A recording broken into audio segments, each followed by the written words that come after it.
I'm joined now by Fox News senior judicial analyst Judge Andrew Napolitano. Judge, good morning. Good morning, Sandra. Good to have you here on this Monday morning. So where do you begin? Do you agree with the senator that a second special counsel is needed? I agree fully with Senator Graham's reasons for a special counsel, all the defects in the investigation of Hillary Clinton.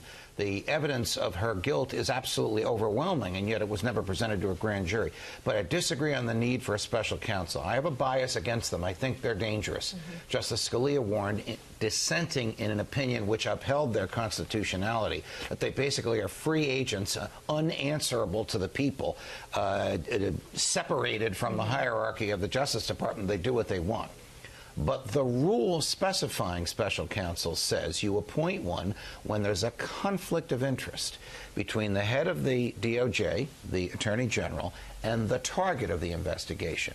So when there's a conflict of interest between Jeff Sessions and Donald Trump, you appoint a special counsel. There's no conflict of interest now between Jeff Sessions and the targets of the investigation that Senator Graham wants to examine. Former Attorney General Loretta Lynch, she of the famous tarmac meeting with Bill Clinton. Former FBI Director Jim Comey, he of the no reasonable prosecutor will take the case against her. Those are two people and their inner circles that the DOJ is competent to examine and investigate. So here's Senator Lindsey Graham talking very specifically about the Steele dossier and making his case as to why he is calling for this second special counsel. Listen. When it comes to the dossier that was used by the Department of Justice to get a warrant against Carter Page, it was prepared by a paid informant of the Democratic Party, a foreign agent with ties to Russia. It is completely unverified, and it should never have been used as a basis for a FISA warrant. And I want a special counsel to look at all of this like Mueller's looking at Trump.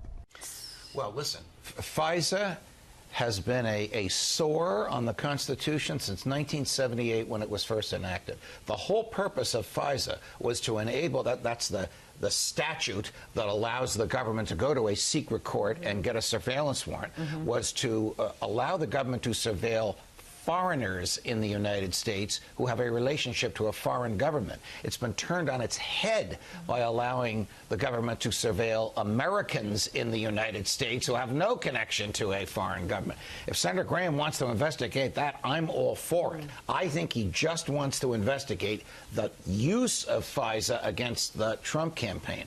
I don't think he's going to get those documents because the statute requires that they be kept secret. So, Joe DeGeneva, I want to ask you about the president's legal team quickly, and his wife. They are not going to be lawyers on the president's team. I know them both and respect them both, and I think they are the type of lawyers that President Trump needs, particularly Joe, who's a tiger in the courtroom, who's the former chief federal prosecutor in Washington, D.C., and whom Bob Mueller's prosecutors know and to a certain extent fear. Guess what? It turns out that Joe DeGeneva represents a witness testifying against the president, so there's no way he can represent the president in this case. So, and we all should have known that, or the president should have known that, or Joe should have said it before he allowed his name to be floated out there. We're left wondering who's going to fill that void, though, now. Bob Mueller has, as I said, 13 federal prosecutors, experienced prosecutors, and 30 FBI agents. The president has one full-time and one part-time lawyer.